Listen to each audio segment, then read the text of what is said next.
चलो बच्चों आज हम क्या स्टार्ट करेंगे। कार्बोहाइड्रेट्स अपना पूरा हो गया था, समझ में आ गया था। ठीक है, आज नेक्स्ट टॉपिक स्टार्ट करते हैं। नेक्स्ट बायोमोलिक्यूल कौन सा है? प्रोटीन्स। ठीक है, तो यहाँ पर आ जाते हैं क्या, प्रोटीन्स पर। तो ये लिखो भाई प्रोटीन्स।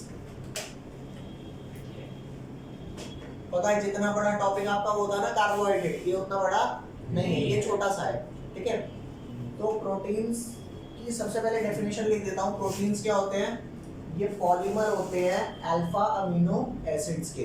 अब पॉलीमर क्या होता है, अल्फा अमीनो एसिड क्या होता है, सबसे पहले ये समझेंगे तब हमारे को ये प्रोटीन समझ में आएगा। तो यहाँ पर लिख लो प्रोटीन क्या होते हैं। It is polymer of alpha, क्या लिखा है ये, अल्फा अमीनो एसिड्स। ठीक है, अल्फा अमीनो एसिड के क्या होते हैं, पॉलीमर होते हैं। अभी ये अल्फा अमीनो एसिड क्या होते हैं, सबसे पहले इस वाली बात को समझते हैं। ठीक है भाई, यहाँ पर ध्यान देना। अल्फा अमीनो एसिड क्या होते हैं, जैसे मान करके चलो ये कार्बोक्सिलिक एसिड है। क्या है ये? Carboxylic acid. तो ये वो कार्बन है जो फंक्शनल ग्रुप कंटेन कर रहा है। ठीक है, अब इस वाले कार्बन को छोड़ दो क्योंकि ये मेन फंक्शनल ग्रुप वाला कार्बन है। इसके बगल वाले कार्बन को बोलते हैं अल्फा कार्बन। क्या बोलते हैं? Alpha carbon. और इससे लगे हुए हाइड्रोजन्स को क्या बोलेंगे? Alpha hydrogens. इसके बगल वाला कार्बन क्या कहलाएगा? Beta carbon. और इससे लगे हुए हाइड्रोजन्स क्या कहलाएंगे? Beta hydrogens. तो एंड सो ऑन प्रोसेस चलता रहेगा। अब जहां तक तुम्हारे को आता है अल्फा बीटा गामा उतना गा लो।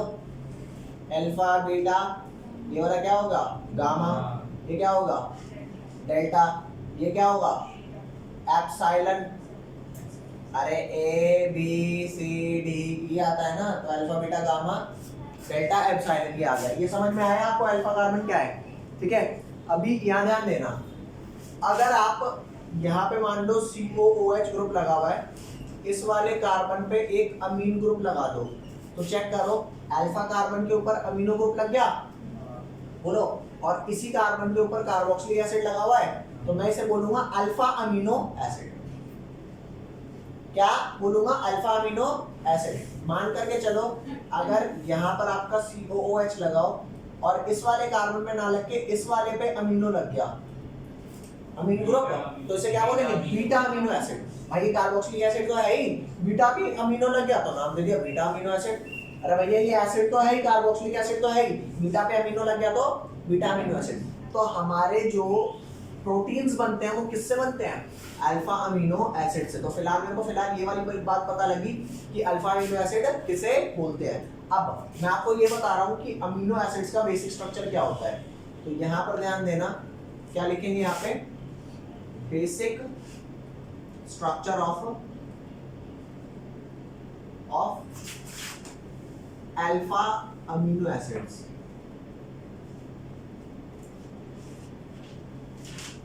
क्या होता है basic structure of alpha amino acid? क्या हो जाएगा, यहाँ ध्यान देना। जिस कार्बन पे आपका COOH लगा हुआ है उसी कार्बन पे क्या लगेगा आपका? Amino group. और इस कार्बन पे एक H लगना कन्फर्म है, और अगला क्या लगेगा? Alkyl group.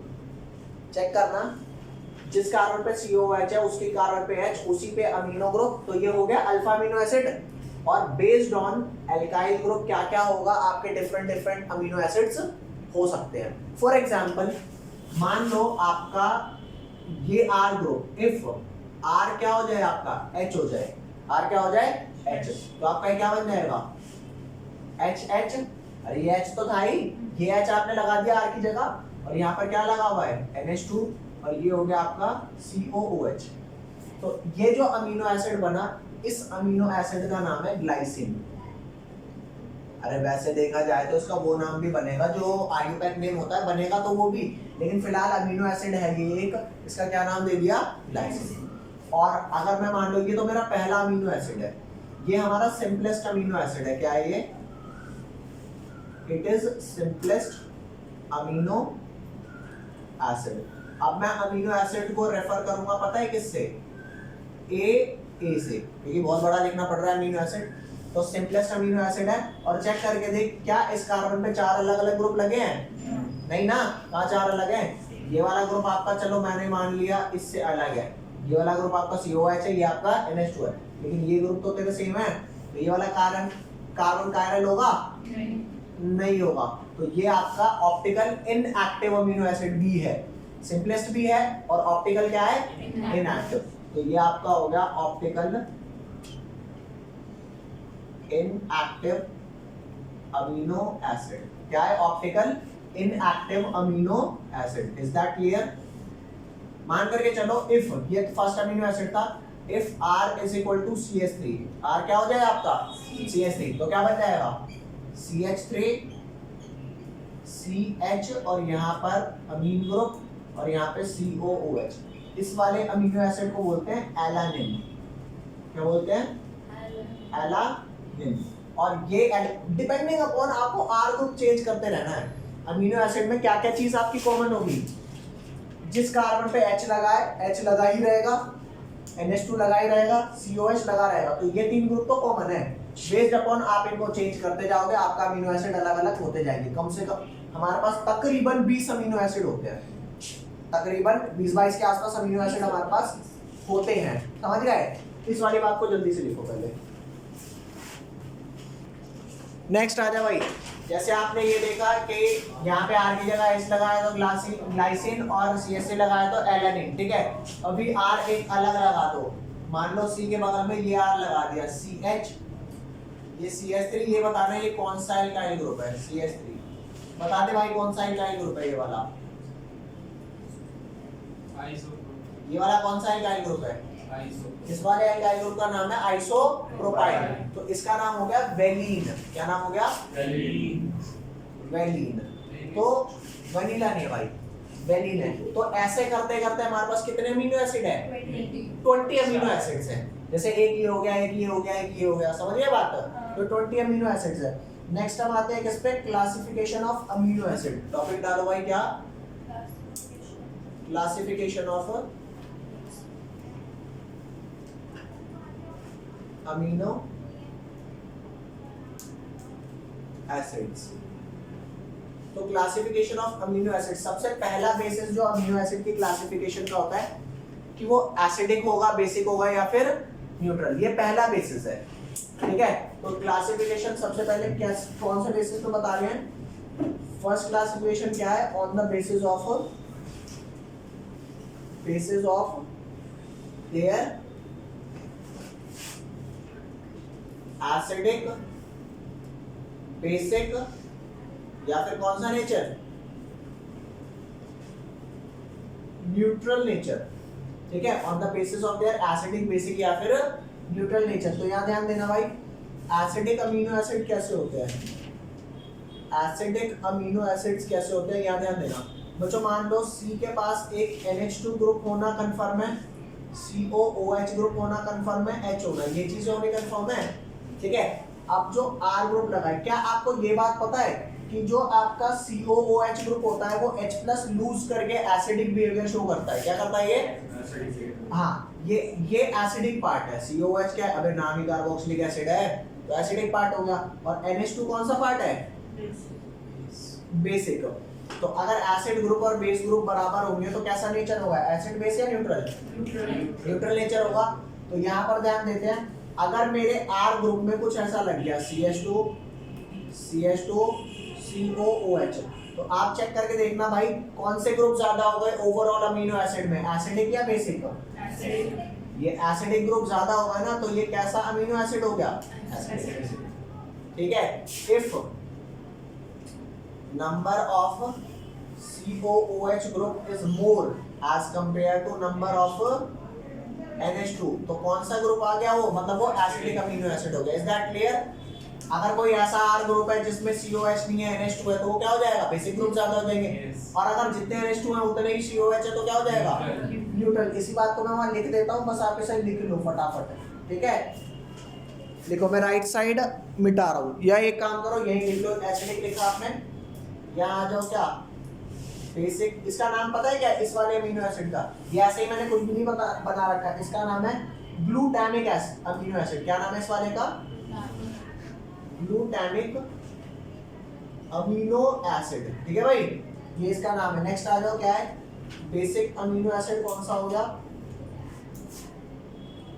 सी के साथ ये H, ये COOH और ये NH2 तो कंफर्म है। यहाँ पर आ गया आपका क्या? CH2 CO NH2, कौन सा ग्रुप आ गया यहाँ पर? NH2 ग्रुप फालतू हो गया ना, तो ये बेसिक अमीनो एसिड हो गया। और मैं बात करूँ न्यूट्रल अमीनो एसिड की, तो यहाँ लिख लो। क्या मैं कह सकता हूँ कि ये जो मेरा ये वाला था NH2 COH CHHH, तो बोलो यार ये जो मैंने ग्लाइसिन बनाया था, क्या ये न्यूट्रल नहीं है? ठीक है, तो न्यूट्रल में आपका क्या एग्जांपल आ गया?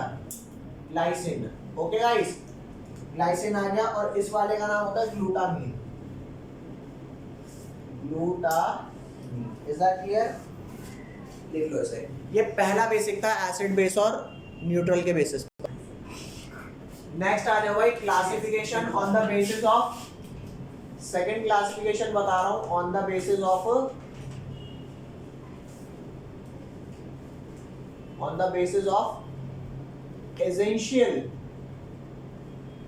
and non-essential amino acid. Essential non essential का क्या मतलब होता है बच्चों? कुछ अमीनो एसिड ऐसे होते हैं जो हमारी बॉडी ना खुद बना लेती है। आप एक बात बताओ, अगर कोई चीज तुम्हें खुद ब खुद बिना मेहनत के बनाए हुए मिल रही है तो आप उसे बोलोगे कि तुम्हारे लिए वो जरूरी है? कोई चीज अपने आप मिलती रहे ना तो हम उसे फॉर ग्रांट ले लेते हैं, और जो चीज मेहनत करके मिलती है हम कहते हैं यार ये बड़ा जरूरी है, इसके बिना काम नहीं चलने वाला। अगर इंसान को रोटी खाना पानी ऐसे ही मुफ्त में मिलता रहे बिना काम करे तो लोग काम करेंगे? फिर मैं कहता हूँ 99% लोग काम नहीं करेंगे, 1% को चुलोगी तुम्हें और कमाना है कर लो, बाकी खाना पीना तो मिल ही रहा है। समझ गए बात? तो सबसे पहला आता है कि एसेंशियल अमीनो एसिड होते क्या है। तो यहाँ पर लिखो, ये आ गया आपका एसेंशियल अमीनो एसिड्स, यहाँ पर लिख दिया। और इधर क्या लिख दिया मैंने? Non essential amino acids. ठीक है भाई, तो इनको जरा डिफाइन करते हैं सबसे पहले। तो सबसे पहला क्या है भाई एसेंशियल अमीनो एसिड में? which can not be synthesized in our body। सबसे पहला पॉइंट क्या है एसेंशियल का? which cannot be synthesized, which cannot be synthesized in our body। एक बात बता, अगर हमारी बॉडी में ये बन नहीं रहे हैं तो हमारे को अपनी डाइट में लेने पड़ेंगे? बोलो। अरे खाने के थ्रू भाई किसी तरीके से तो लोगे। तो यहाँ पर ध्यान देना, सेकंड पॉइंट इसका क्या है? We must supply them, we must supply them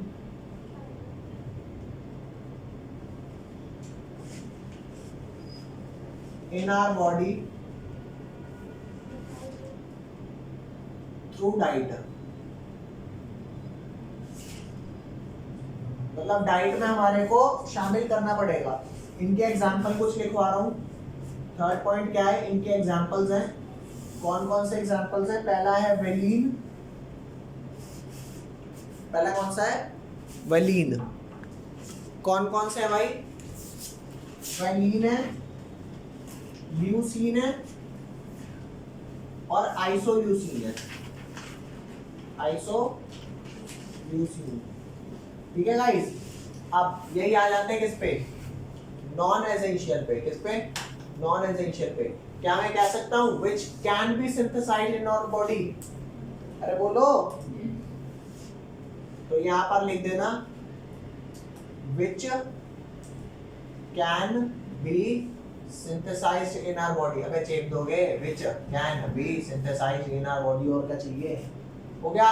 second वाला, डाइट में मिले या ना मिले कोई जरूरत समझ रहे हो? नहीं है। हाँ, तो सेकंड वाला हटाओ, समझ जाना। नेक्स्ट आ जाओ एग्जांपल्स। एग्जांपल में क्या आ जाएगा? इसके एग्जांपल है ग्लाइसिन और एलेनिन, जो सबसे पहले बताए थे। ग्लाइसिन और एलानिन। ओके गाइस, ये हमारी हो गई क्लासिफिकेशन, इसको लिख लो। अब यहाँ ध्यान देना भाई, amino acids are, amino acids के कुछ कैरेक्टरिस्टिक लिखवा रहा हूँ, वो कैसे दिखते हैं, ठीक है। तो यहाँ पर लिखो अमीनो एसिड्स आर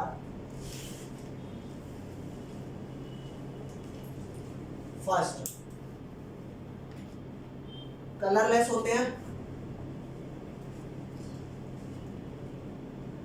जो अमीनो एसिड्स होते हैं ना वो कैसे होते हैं, कलरलेस होते हैं। दूसरा एम्फोटेरिक होते हैं, क्या होते हैं, एम्फोटेरिक का मतलब पता है क्या होता है, मैं बताता हूँ। एम्फोटेरिक मीन्स होता है एसिडिक नेचर भी होता है और एंड बेसिक नेचर भी होता है। मतलब वो भाई सिंपल सी बात है, एसिडिक नेचर किसकी वजह से आ रहा है, COH की वजह से, और बेसिक नेचर किसकी वजह से आ रहा है, NH2 की वजह से। तो दोनों नेचर है ना कहीं, कुछ अमीनो एसिड एसिडिक है, कुछ बेसिक है, तो एम्फोटेरिक हुए। नेक्स्ट आते हैं, ये क्रिस्टलाइन सॉलिड्स होते हैं, क्या है भाई, क्रिस्टलाइन सॉलिड्स होते हैं। क्रिस्टलाइन सॉलिड्स का मतलब समझ रहे हो आप लोगों ने, वो देखा है क्या बोलते हैं, रसना का पाउडर देखा है, रसना का पाउडर, और कौन सा पाउडर बताओ, टाइड सर्फ एक्सेल के पाउडर देखा है, वो क्रिस्टलाइन सॉलिड्स होते हैं, समझ रहे हो। अबे एरियल देखा हो, फेना देखा हो, घड़ी लीटर कुछ तो देखा होगा पाउडर फॉर्म में, नमक देखा होगा, क्रिस्टलाइन सॉलिड होते हैं, भूरा टाइप, हाँ ठीक है। तो ये क्रिस्टलाइन सॉलिड्स होते हैं, ठीक है भैया। नेक्स्ट आ जाओ आप, क्रिस्टलाइन सॉलिड है जैसे NaCl का हाई मेल्टिंग पॉइंट होता है ना, वैसे इनका भी हाई मेल्टिंग पॉइंट होता है, यूं नहीं कि हाथ में रखा हो पिघल गए, समझ रहे हो। तो यहाँ लिखना इनका हाई मेल्टिंग पॉइंट होता है, high melting point. Fifth, water soluble होते हैं, वाटर सॉल्युबल होते हैं क्योंकि पानी में जाके इनमें COH ग्रुप NH2 ग्रुप होता है ना, पानी में जाके H बॉन्ड बनाते हैं, है ना, ड्यू टू हाइड्रोजन बॉन्डिंग। और लास्ट चीज, ये क्या होते हैं, डाइपोलर आयन होते हैं, क्या होते हैं, डाइपोलर आयन होते हैं। डाइपोलर आयन को एक वर्ड यूज किया जाता है, ज्विटर आयन, क्या, ये नाम सुना है कभी जिंदगी में, सुना होगा तुमने, ठीक है, बायोमोलिक्यूल्स में बायो में पढ़ा होगा। ये डाइपोलर आयन का क्या मतलब होता है बताता हूँ तुम्हारे को। जैसे मान लो ये लिखा है NH2 CH, यहाँ पर कोई एक R ग्रुप होगा, यहाँ पे COOH ग्रुप होगा, ठीक है भैया। मैंने कहा ना COH एसिडिक ग्रुप है तो H+ देता है, H+ जो देता है वो एसिड है और जो H+ लेता है वो बेस है। तो यहाँ ध्यान दो, ये H+ लूज कर देता है तो इस पे चार्ज आ जाता है COO-, और ये CH तो है ही, R तो है ही, इसने H+ लूज किया तो कौन ले लेगा, NH2H ले लेगा, ये क्या बन जाएगा, NH3 पॉजिटिव। तो चेक करके देख। अब एक बात बताओ, जो NaCl होता है उसमें Na में +Cl- होता है, नेट चार्ज भी आएगा ना, फिलहाल तो नेट चार्ज न्यूट्रल है क्योंकि मुझे नहीं पता R में कौन सा ग्रुप है, COH है या NH2, वो तो मुझे नहीं पता ना। तो फिलहाल अगर मैं बात करूँ तो इनमें दोनों पोल्स प्रेजेंट है या नहीं है, दोनों पोल्स है ना, तो मैं इसे क्या बोलूँगा, डायपोलर तो बोल ही दूंगा। और इसी फॉर्म को इसकी क्या बोलते हैं, इसी फॉर्म को इसकी बोलते हैं zwitter ion form, zwitter ion, कि इसमें दोनों क्या है, वे क्या है, दोनों पोल्स हैं, ठीक है। और जैसे NaCl में 2 पोल लेने की वजह से बहुत स्ट्रॉन्ग अट्रैक्शन थी और मेल्टिंग पॉइंट ज्यादा था, इसमें भी तो है 2 पोल, तो इसमें भी होगा हाई मेल्टिंग पॉइंट। समझ गए भाई, लिख लो इसे, फटाफट लिखो जल्दी से, अमीनो एसिड देखो भैया। अगला लिख कॉन्फ़िगरेशन ऑफ क्या, कॉन्फ़िगरेशन ऑफ अमीनो एसिड्स। ये कॉन्फ़िगरेशन का क्या मतलब है, ये वाली बात आपको समझाता हूँ। जैसे मैंने आपको कैपिटल D कैपिटल L समझाया था, अरे ग्लूकोज में कायरल कार्बन पे अगर OH राइट साइड में था लास्ट वाले तो क्या होता था, कैपिटल D, लेफ्ट में होता था तो कैपिटल L। तो यहाँ ध्यान देना, ऐसे ही इसमें है, ये CH है, अगर यहाँ पे NH2 राइट साइड में है और COOH लेफ्ट में है, अगर ये राइट में है तो ये कैपिटल D हो गया, क्या हो गया, कैपिटल D। NH2 कहाँ है, राइट में, तो ये D फॉर्म है। और अगर यही आपका CH, इधर क्या हो गया, NH2 COOH और यहाँ पर क्या हुआ R, तो ये कौन सी फॉर्म हो गई? L form. तो हमारे जितने भी अमीनो एसिड्स होते हैं ना, नेचुरली अकरिंग अमीनो एसिड, वो सारे L फॉर्म के होते हैं, D फॉर्म नहीं होती। तो यहाँ पर लिखना all naturally occurring amino acids are of all naturally occurring amino acids are of L form। कौन सी फॉर्म है गाइस? L form. मतलब NH2 कंफर्म है कहाँ होगा? लेफ्ट वाले में, मतलब ये वाली फॉर्म अपनी नेचुरली अकरिंग की होती है। ठीक है भैया, नेक्स्ट आ जा। अब अभी तक आपने सिर्फ अमीनो एसिड्स के बारे में पढ़ा, आपने ये नहीं पढ़ा कि प्रोटीन्स क्या होते हैं। तो अब हम ये समझने वाले हैं प्रोटीन्स क्या होते हैं। इसको लिख लो फटाफट। अब आपको ये चीज समझाऊंगा कि प्रोटीन्स क्या होते हैं। क्या प्रोटीन्स क्या होते हैं? तो यहाँ पर ऐसे लिख दो प्रोटीन। ठीक है भाई। अब यहाँ पे मैंने आपको बताया L अमीनो एसिड है, मतलब लेफ्ट साइड में NH2 है, राइट साइड में क्या है? COH।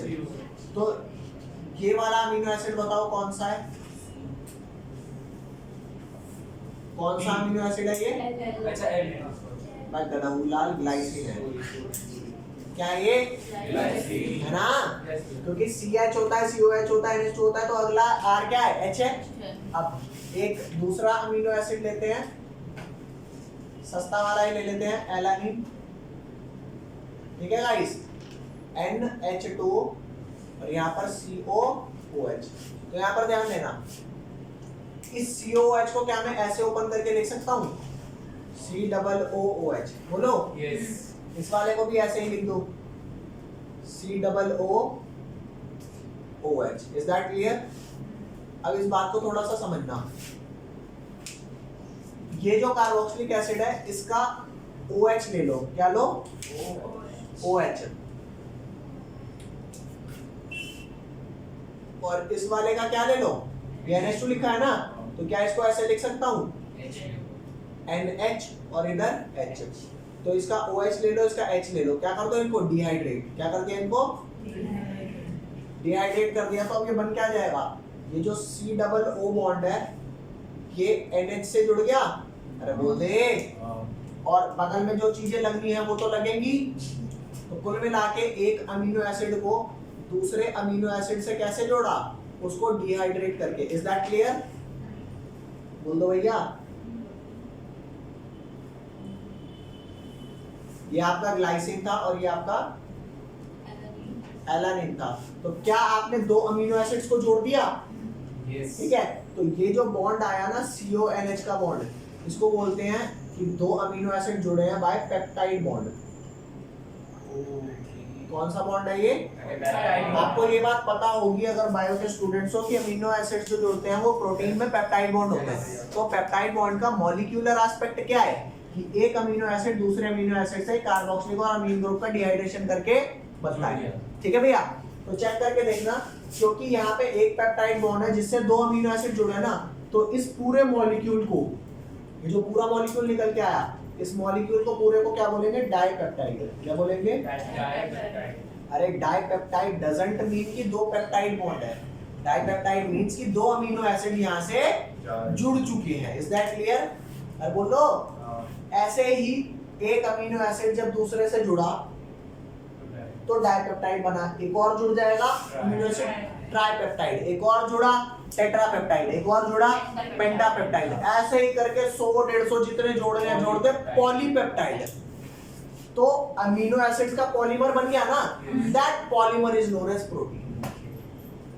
और ऐसा नहीं है कि किसी भी सीक्वेंस में कुछ भी जोड़ दो, सीक्वेंस कंफर्म होती है कि अगर पहले ग्लाइसिन है, दूसरा एलानिन है, तो अगला ल्यूसीन होगा, आइसोल्यूसीन होगा, वलीन, वो जो नाम होते हैं वो सीक्वेंस अगर आप आगे पीछे कर दोगे तो वो प्रोटीन नहीं बनेगा। सेम जुड़ना इंपॉर्टेंट है? सेम जुड़ना इंपॉर्टेंट नहीं, एक प्रोटीन की जो चेन होती है ना, जो पॉलीमर होती है, पहले पे कौन सा जुड़ा है, दूसरे पे कौन सा जुड़ा है, तीसरे पे कौन सा जुड़ा है, वो अलग अलग होते हैं। अच्छा। और वो एज अ होल एक प्रोटीन मॉलिक्यूल होता है। समझ गए? इसको लिखो फटाफट। तो भाई यहाँ ध्यान देना।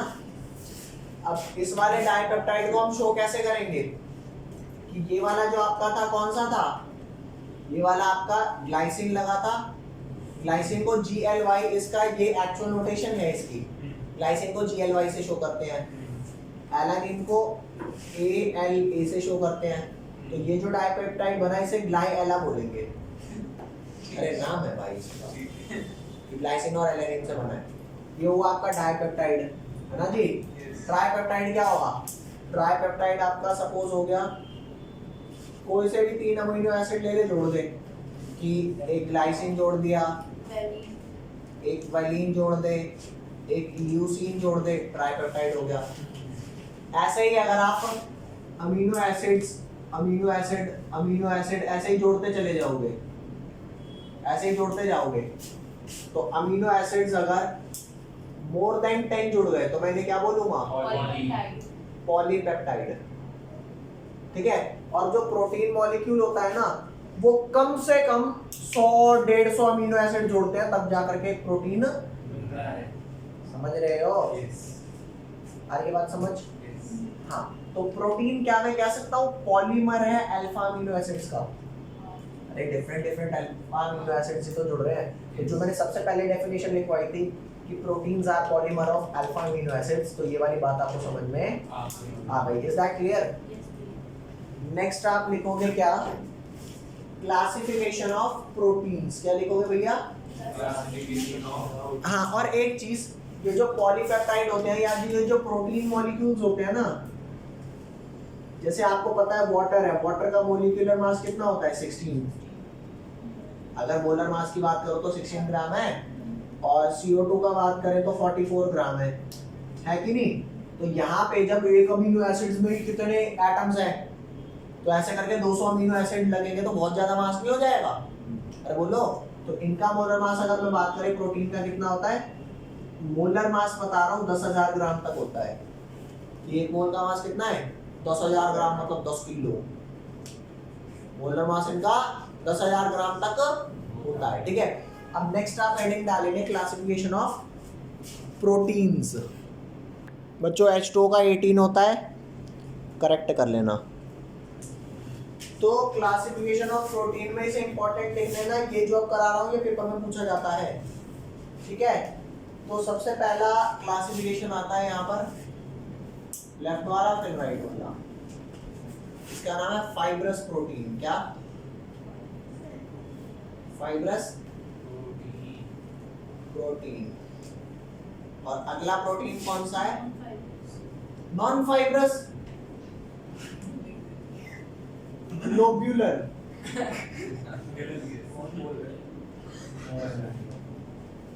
गाइस बात को थोड़ा सुनेंगे, जो आपको समझ में तो आने का, लेकिन फिर भी सुन लो। फाइबर से आपको क्या ध्यान आता है? मैं आपको समझाता हूँ, पहले समझा ही देता हूँ। फाइबर से ध्यान आता है ऐसे लंबे लंबे धागे। ठीक है। और लंबे लंबे से धागे से आप याद करो लॉन्ग स्ट्रेट हेयर्स। ठीक है भाई, ऐसे वो नहीं करना। वो याद रखो, फाइबर से लंबे लंबे धागे और लंबे लंबे धागे से लॉन्ग स्ट्रेट हेयर्स। ठीक है भाई। और हेयर्स पानी में डिसॉल्व बस, ये बात याद रखोगे। फाइब्रस हो गया, ग्लोब्यूलर अपने आप आ जाएगा। फाइब्रस पढ़ो, ग्लोब्यूलर मुफ्त पाओ। ठीक है। अब लिखवा दूं भाई, एक एक टॉपिक इसका लिखवाऊंगा, एक एक करके पॉइंट आपको समझ में आ जाएगा। तो फाइब्रस प्रोटीन ऐसा दिखता है, ओ ये काले घने लंबे कुआ के पास। ठीक है भाई, काली काली स्ट्रेट जुल्फे। ठीक है भाई। तो सबसे, अरे भैंस की कुछ लहरा रही है। अभी याद ध्यान दो, इसका पहला पॉइंट गाइस क्या है? Long strands of polypeptide. अरे प्रोटीन है ना, तो पॉलीपेप्टाइड की लॉन्ग स्ट्रैंड्स होंगी, तो लिखो long strands of polypeptide. Is that clear? Long strands of polypeptide हो गया गाइस। सेकंड, अब run parallel orient to each other, तो सेकंड पॉइंट ऐसे ही फालतू का बना दो, run parallel to each other. कोई लोचा? थर्ड पॉइंट लिखेंगे एग्जाम्पल नहीं, पहले ये जो क्या बोलते हैं, ये वाटर इनसॉल्युबल है। मैंने बताया ना लॉन्ग स्ट्रैंड से बाल याद रखो यार, तो वो पानी में डिसॉल्व नहीं होते, तो लिखो इनसॉल्युबल इन वाटर। और इनके एग्जाम्पल याद रखो, क्या एग्जाम्पल है? हेयर्स में होता है, क्या होता है हेयर्स में? आपको पता है ना हेयर्स में कैराटिन होता है। अबे बात पता ही नहीं, पता क्या होता है? कैराटिन। कैराटिन भाई हेयर्स का नाम सुनते ही कैराटिन समझ रहे हो? हाँ। शैम्पू वैम्पू में कैराटिन वगैरह होता है, बालों को न्यूट्रिशन प्रोवाइड कराने के लिए होता है, प्रोटीन प्रोवाइड करता है। सिल्क में होता है, वूल में होता है गाइस, सिल्क में और वूल में। ये एग्जांपल हो गया। अब इसका उल्टा, जैसे ये लॉन्ग फाइब्रस है ना, ये कैसा होगा? ये ग्लोब्यूल टाइप होंगे। क्या होगा ये? ऐसा ग्लोब्यूल सा बना होगा। अरे बोल दे भाई। हाँ जी बढ़िया। हाँ, तो लिख इसके बारे में। भैया इसे कर्ली हेयर से याद कर लेते हैं। कर्ली हेयर से मत याद रखो, क्योंकि हेयर चाहे कर्ली हो चाहे स्ट्रेट हो, वो पानी में डिसॉल्व नहीं होता, ये डिसॉल्व होते हैं। कॉटन कैंडी, हैं? कॉटन कैंडी काका कॉटन कैंडी पानी में डिसॉल्व होती है नहीं होती, पहले बता। होती होते है। हैं, उनके बाल होते हैं। होते हैं तो मान लो कॉटन कैंडी मान लो भाई। ठीक है भाई, ठीक है भैया, याद ध्यान देना। तो पॉलीपेप, इसे क्या लिखोगे आप? पहला पॉइंट इसका कि ये पॉलीपेप्टाइड चेन्स हैं। क्या है? पॉलीपेप्टाइड चेन्स कॉइल अराउंड, ये कॉइल हो जाती हैं अराउंड। अराउंड की स्पेलिंग में एक आर आता है, दो आर आते हैं? एक आ गया। अराउंड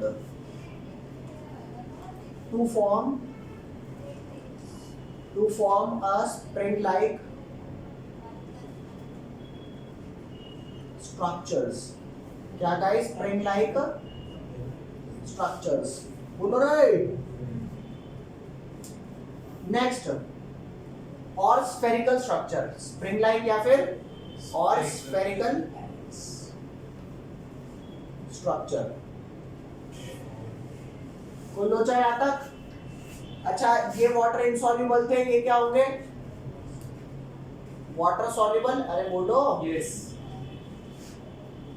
और जैसे सारे बच्चे तो एग वेग नहीं खाते, लेकिन जब एग को तोड़ते हैं ना, तो उसके अंदर से येलो पार्ट निकलता है। अरे देखा तो होगा ही यार, चाहे आपने रील्स पे देख लिया होगा, टीवी में देख लिया होगा, देखा तो होगा ही, खाओ ना खाओ एक अलग बात है। तो वो जो येलो पार्ट होता है ना, एग एल्बुमिन, तो वो एल्बुमिन इसका एग्जांपल है। और एक और प्रोटीन होता है जिसका नाम होता है इंसुलिन।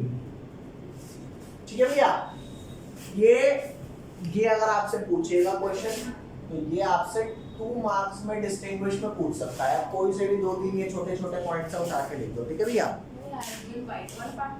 कौन सा? एल्बुमिन व्हाइट वाला? नहीं।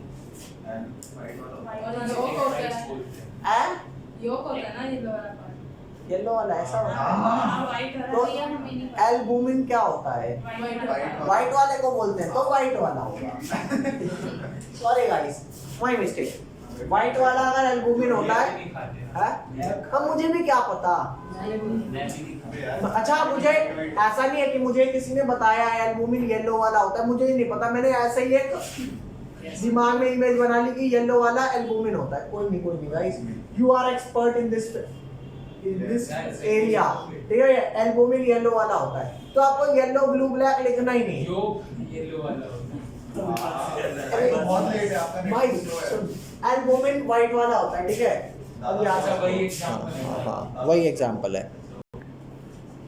नेक्स्ट टॉपिक है बच्चों, स्ट्रक्चर ऑफ प्रोटीन। क्या है भाई?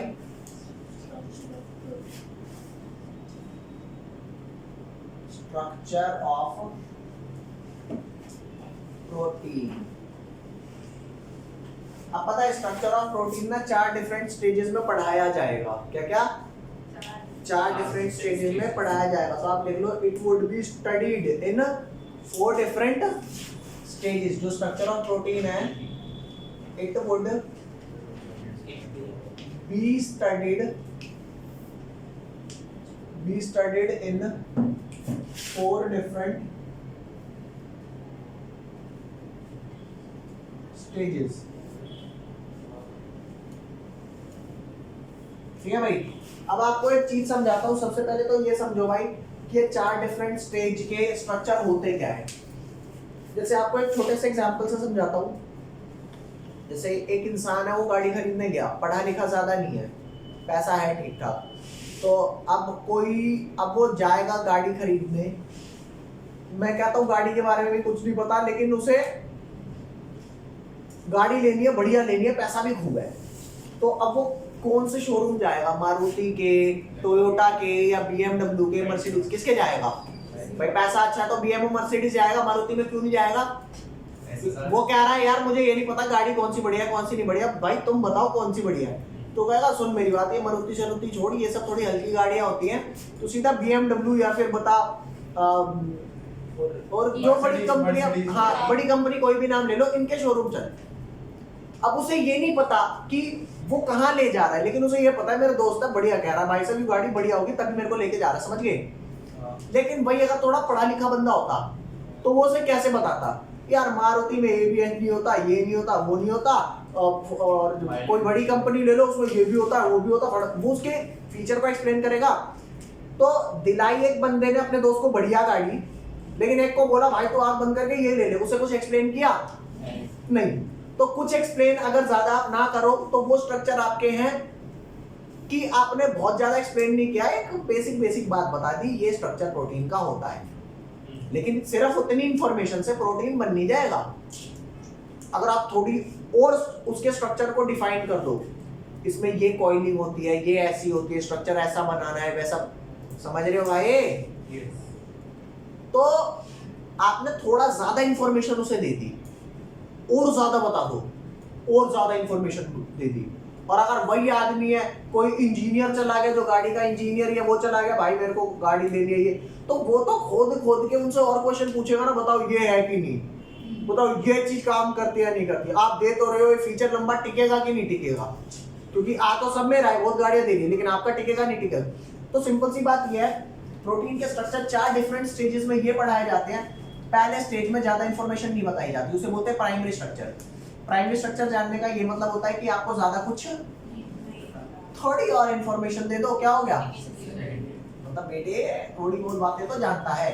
टर्शियरी स्ट्रक्चर में ठीक ठाक जानता है।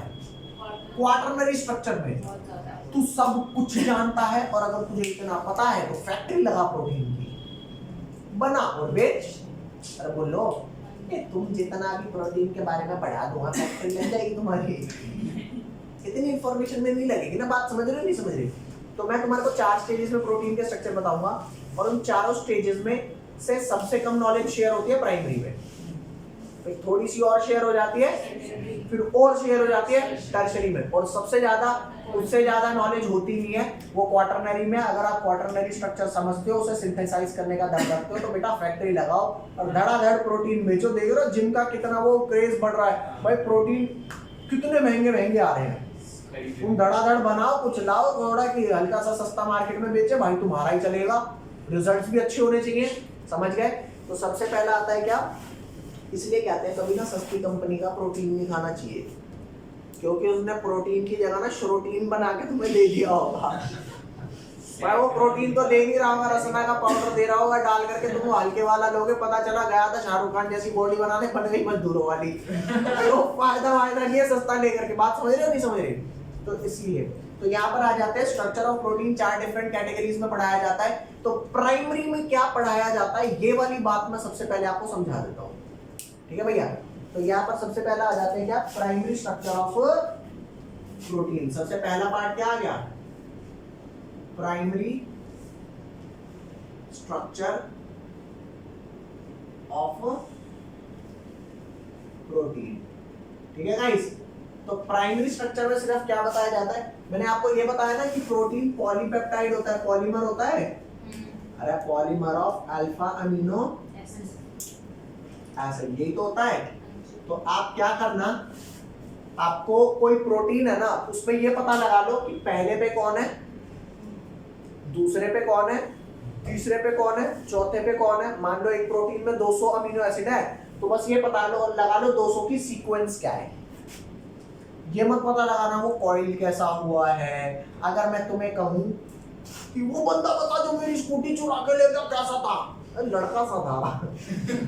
अरे ऐसे क्या हुलिया बता दे उसे, अरे हुलिया मैं अपने बाप का नहीं बता सकता। तुमने पिक्चरों में देखा है ना, एक बार देख के हुलिया बना देते हैं भाई साहब। हमसे हमारे घर के लोगों का ना बने, वो एक बार देख के हुलिया बना देते हैं। समझ रहे बात, नहीं समझे भाई। सबकी 2 आंख, 1 नाक, 1 मुंह, 2 कान यही है, तो क्या घर वालों को हुलिया बना दोगे, बनवा दोगे। पर अपने मम्मी पापा का नहीं बनना तो सब छोड़ दे, तेरा खुद का नहीं बनना जो पूरे टाइम ये सेल्फी वेल्फी लेकर बनवा दोगे, नहीं बन पाएगा। क्योंकि हमारा जो डिजाइन है, फेस का डिजाइन है, उसके कर्व्स मैटर करते हैं ना। एक एक चीज मैटर करती है, इतना मैटर करती है कि किसी की शक्ल सेम दिख जाए ना तो कहते हैं ओ सेम है, वरना अलग अलग दिखना कॉमन है, सेम दिखना कॉमन नहीं है। तो वही वाली बात है, प्राइमरी स्ट्रक्चर में सिर्फ ये बता दिया जाता है सीक्वेंस क्या है, वो मुड़ा कैसे है, तोड़ा कैसे है, क्या कर्व है उसमें, अजी रहन तो यूं सब ना पता मेरे को।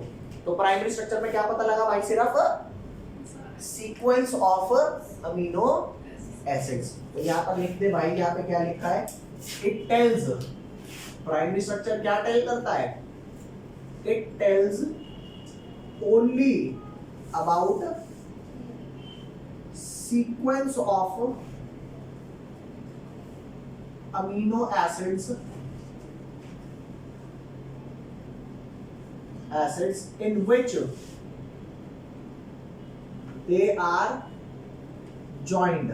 अरे बोल दे भाई, है ना, in a particular protein, in a protein। अरे बोल दे भाई। तो सिर्फ आपने अगर सीक्वेंस बता दिया, मान लो कोई अमीनो एसिड है जिसमें पहला ग्लाइसिन लगा है, उसके बाद कौन लगा है, एलानिन लगा है, फिर वेलिन लगा है, फिर ल्यूसीन लगा है, फिर फिनाइल एनालिन लगा है, मुझे नहीं पता कौन सा है कौन सा नहीं है।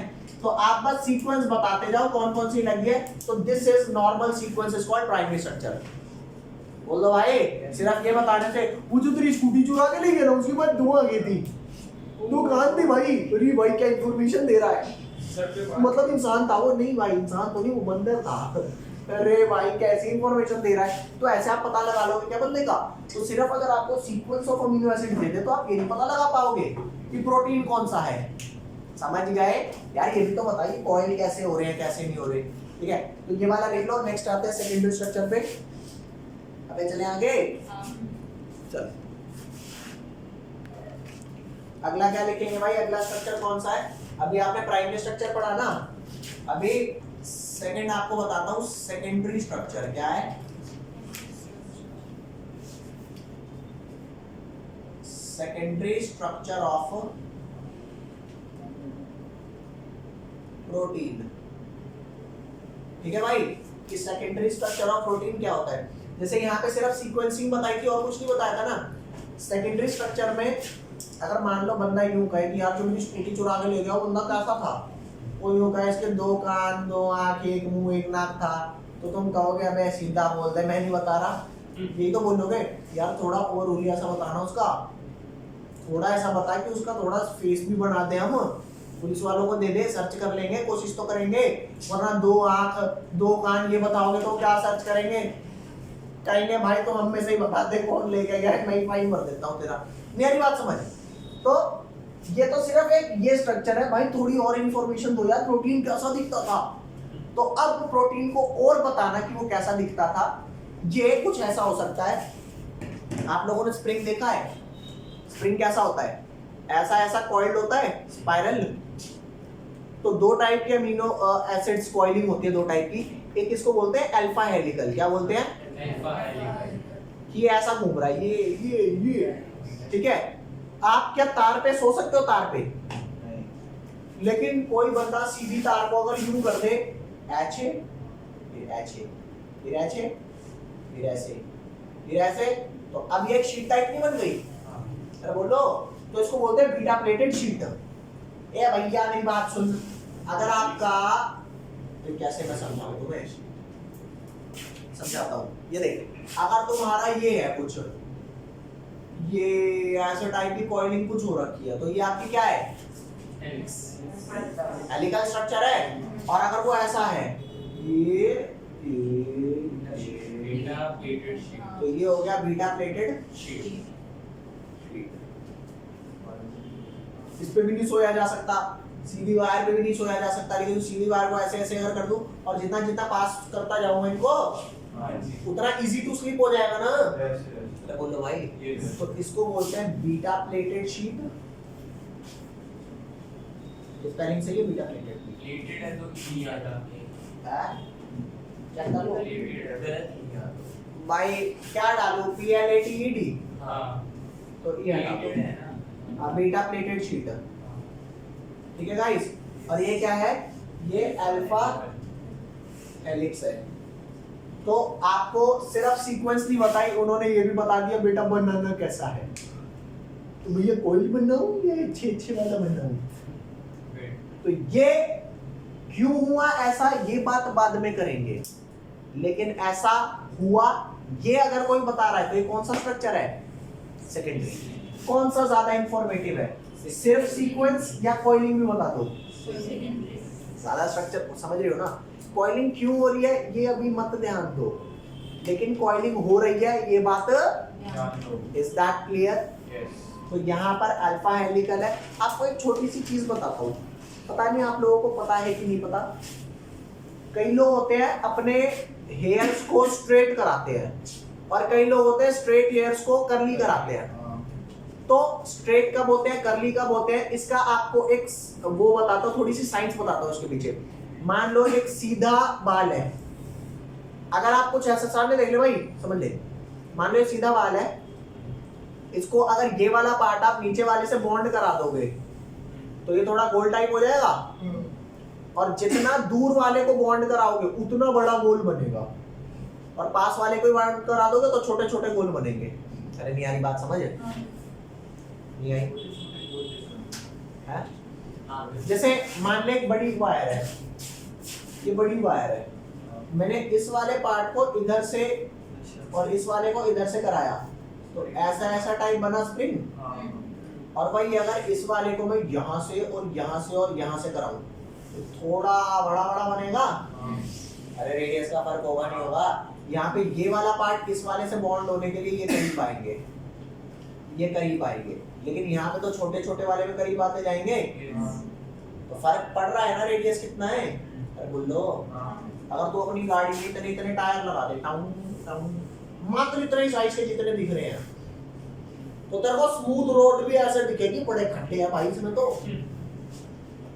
टायर का साइज थोड़ा क्या होना चाहिए, बड़ा, ताकि यूं नहीं कि दो तार खोल के बीच में ही फंस गए। समझ रहे हो भाई, नहीं समझ रहे? तो रेडियस का फर्क पड़ेगा नहीं पड़ेगा प्रोबेबिलिटी पे। तो कौन सा अमीनो एसिड कौन से वाले से बॉन्डेड है उसके हिसाब से इनकी कॉइलिंग होगी। तो आपको ये इंफॉर्मेशन अगर दे दे कि पहले वाले को 5वें से बॉन्ड करना है और 5वें को 9वें से करना है तो जाके अलग कॉइलिंग है, और अगर कहे पहले को तीसरे से, तीसरे को 5वें से, 5वें को 7वें से, तो अलग कॉइलिंग आएगी ना। बोलो, तो बॉन्डिंग कहाँ कहाँ ऐड करनी है ताकि अल्फा हेलिक्स छोटा बने बड़ा बने, ये आपका क्या है, इंफॉर्मेशन अबाउट कि कौन सा किससे बॉन्ड करना है। तो एक लॉन्ग स्ट्रैंड को आपने कॉइलिंग कराने के लिए क्या किया, उसमें बॉन्डिंग ऐड करी, और किसी के कर्ली बाल स्ट्रेट कराने हैं तो उन बॉन्ड्स को क्या करना पड़ेगा, तोड़ना पड़ेगा। तो कुछ टाइम के लिए आप कुछ केमिकल्स डाल करके उनको क्या करते हैं, तोड़ देते हैं, बॉन्ड एकदम बाल क्या होते हैं, स्ट्रेट हो जाते हैं। लेकिन वंस बाल स्ट्रेट हुए ऐसा नहीं हमेशा रहेंगे, समझ गए बात। तो यहाँ पर ध्यान देना, ये अल्फा हेलिक्स, ये बीटा प्लेटेड शीट है। अब यहाँ पे क्या हो रहा है, यहाँ पे इनमें आपस में कोई बॉन्डिंग नहीं है,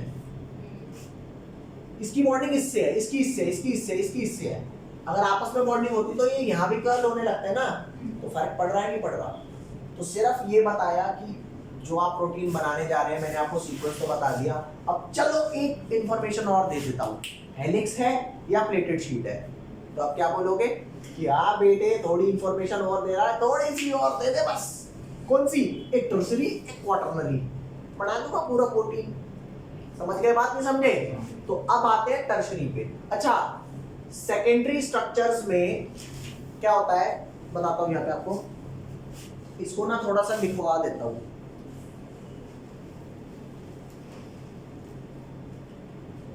पहले टर्शरी में ये बता देता हूँ टर्शरी में होता क्या है। टर्शरी इजी है, ये आपको प्राइमरी समझ आके बिठा दूं, बोलो। नेक्स्ट आता है बच्चों कौन सा, tertiary structure of protein. Third क्या है,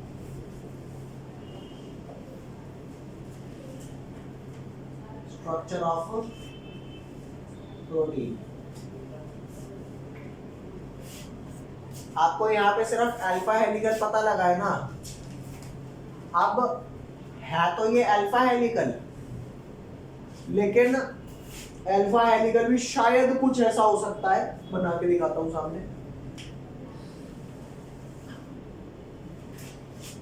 ऐसा ऐसा ऐसा ऐसा ऐसा ऐसा ऐसा है ये अल्फा हेलिकल ही, कि अब वो अल्फा हेलिकल होने के बाद फाइब्रस बनाना चाहता है या ग्लोबुलर बनाना चाहता है अल्फा हेलिकल ही, लेकिन उस अल्फा हेलिकल को भी क्या कर दिया, ग्लोबुलर बना दिए, ग्लोबुलर बन गया।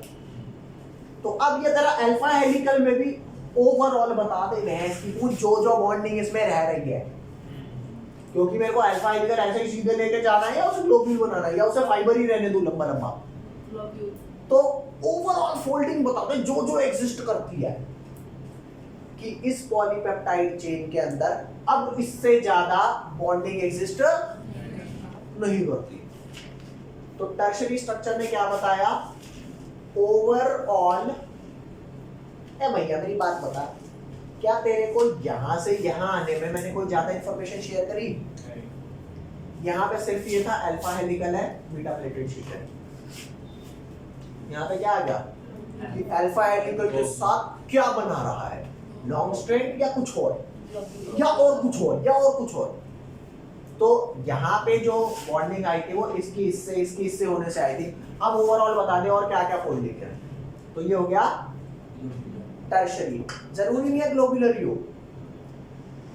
हो सकता है ये फाइब्रस ही रह जाए, लेकिन जो उसमें मैं कहता हूँ थोड़ी बहुत कम बॉन्डिंग बनाई है, बस ये बताया अल्फा हेलिकल है। अल्फा हेलिकल के आगे क्या है वो नहीं बताया। तो यहाँ पे आपको क्या बता दिया, ओवरऑल फोल्डिंग ऑफ क्या बता दिया guys, protein. Overall folding of protein बताने में जो अब ये फाइनल स्ट्रक्चर आया इसे क्या बोला इन्होंने, टर्शरी स्ट्रक्चर। अरे बोलो। अब एक क्वेश्चन लिखवाता हूं, ये लेफ्ट पार्ट बेटा दूं, लिख लो इसे, ले भैया लिखना रे। एक क्वेश्चन आता है, what are the forces of attraction, कि 2 डिग्री में ऐसा क्या होता है कि उसकी बॉन्डिंग होने लग जाती है, या 3 डिग्री में वो कौन से फोर्सेस है जो रिस्पॉन्सिबल है उनके वो कॉइलिंग वगैरह के लिए। ठीक है, क्या है question, what are the forces of attraction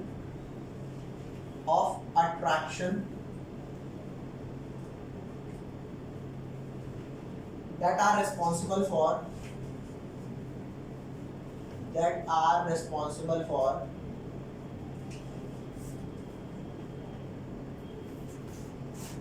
secondary and 3 degree structure of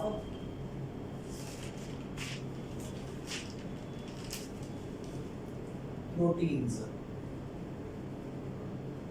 कि सेकेंडरी और 3 डिग्री स्ट्रक्चर्स में कौन से बॉन्ड्स जो है वो इंपॉर्टेंट है। सबसे पहला बॉन्ड है गाइस, सबसे पहला फोर्स रिस्पॉन्सिबल है हाइड्रोजन बॉन्डिंग। कौन सा गाइस, ये पेपर में 2 मार्क्स का क्वेश्चन पूछा है, 2 मार्क्स या फिर 1 मार्क्स किसने का भी पूछा जा सकता है, समझ रहे हो भाई। H बॉन्डिंग पहला है, ठीक है। सेकंड है van der Waals force of attraction, van der वाल नहीं van der Waals force of attraction. Okay guys, third लिखेंगे। थर्ड क्या है, एक और होता है डाइसल्फाइड लिंकेज। ये कैसे दिखती है बता देता हूं। डाइसल्फाइड लिंकेज, डाइसल्फाइड लिंकेज क्या होता है, S सिंगल बॉन्ड S। ठीक है भैया, ये आपकी डाइसल्फाइड लिंकेज है। ठीक है भैया, लास्ट है, जैसे तुम्हें पता है ना अमीनो एसिड में पॉजिटिव नेगेटिव दोनों पार्ट होते हैं, तो वहां से क्या आती है इलेक्ट्रोस्टैटिक फोर्स। अरे इलेक्ट्रोस्टैटिक फोर्स कूलम्बिक फोर्स को बोलते हैं पॉजिटिव नेगेटिव आयन। तो चौथा आपका क्या है इलेक्ट्रोस्टैटिक फोर्स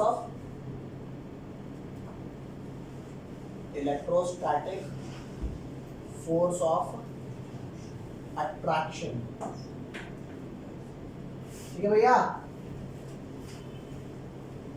बिकॉज अब क्यों आ रहा है ये electrostatic, because protein exist in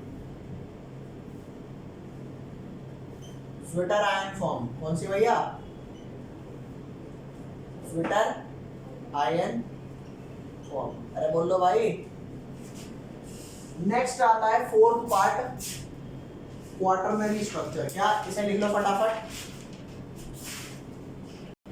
बच्चों। क्वाटरनरी स्ट्रक्चर क्या इंफॉर्मेशन देता है ये आपको बताता हूं, क्या इंफॉर्मेशन देता है ये बताता हूं। यहां पे लिखो क्वाटरनरी स्ट्रक्चर।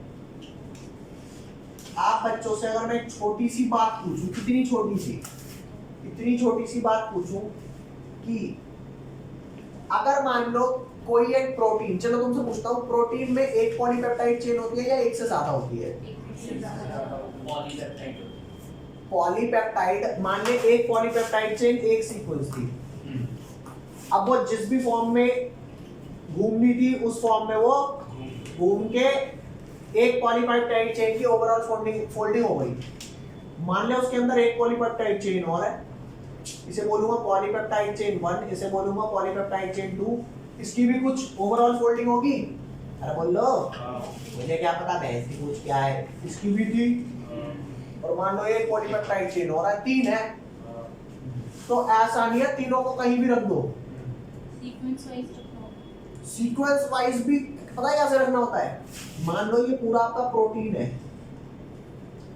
अगर एक पॉलीपेप्टाइड चेन यहाँ है ना और दूसरी यहाँ है और तीसरी यहाँ है, मान लो ये उसका ऐसा स्ट्रक्चर है कि ये पॉलीपेप्टाइड चेन 1 है, ये पॉलीपेप्टाइड चेन 2 है और ये पॉलीपेप्टाइड चेन 3 है। तो इसके रिस्पेक्ट में इसकी क्या पोजीशन है, इसकी क्या पोजीशन है, वो इसके रिस्पेक्ट की पोजीशन भी मैटर करेगी रिलेटिवली। अगर ये वाली खिसक के तुमने यहां डाल दी ना, प्रोटीन का 4 डिग्री स्ट्रक्चर डिस्टर्ब हो गया, तुमने इन्हें डिस्टर्ब नहीं किया, ये एज इट इज है जैसे है। लेकिन अगर आप ये यहां से उठा के यहां डाल दोगे तो प्रोटीन का 4 डिग्री स्ट्रक्चर नाश पिट गया। यही बात समझ, नाश पिटना मतलब कि अब वो अपनी एक्टिविटी यूज कर ऐसे ही रहा है। रखते हैं, ऐसे ही जैसे अभी आप अरे मुझे क्या पता कहाँ है, मैं तो एक एग्जांपल दे रहा हूँ कि इसके रिस्पेक्ट में ये थोड़ा राइट में नीचे है और ये थोड़ा राइट में सेकंड वाले से थोड़ा ऊपर है। अरे बोलो बच्चों, तुमको चलेगा अगर तुम्हारी नाक यहाँ से हटा के यहाँ लगा दे तो कर लोगे ऐसे इंसान की शादी, यहाँ लगी है नाक।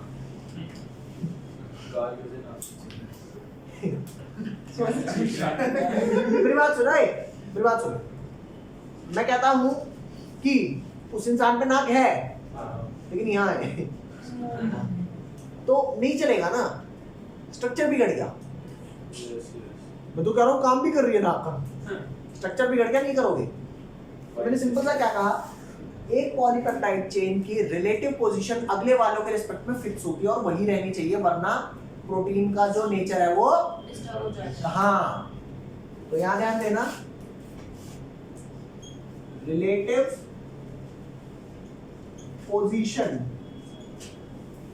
ऑफ वन पॉलीपेप्टाइड चेन, ये कब वैलिड है, ये वैलिड है if a protein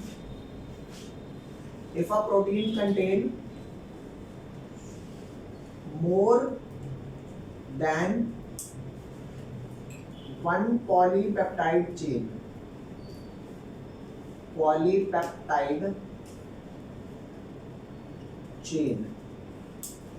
okay guys, कितनी, एक से ज्यादा। देन रिलेटिव पोजीशन मैटर करती है, क्या मैटर करती है, then relative position of one P1 matters with respect to another। अरे बोल लो भाई, एक पॉलीपेप्टाइड चेन का जो वो होगा क्या बोलते हैं पोजीशन दूसरे के रिस्पेक्ट में मैटर करेगी नहीं करेगी?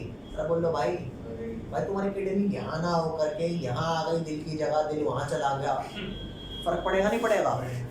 बोलो भाई, फिर जो तुम सांस लोगे उसे दिल को यहाँ तक जाना पड़ेगा पंप करने के लिए।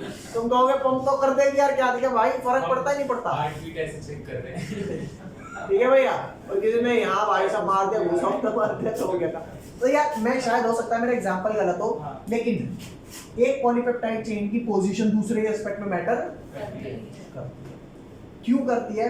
इसलिए क्योंकि इनका अब बस समझ जाओ ना यार करती है। समझ गया। तो पॉलीपेप्टाइड की पोजीशन पता हो ना, क्वाटरनरी स्ट्रक्चर। अब तुम सोच लो भैया, जो प्रोटीन वाले प्रोटीन बना के बेच रहे हैं वो इतनी सारी बातों का ख्याल रख रहे हैं।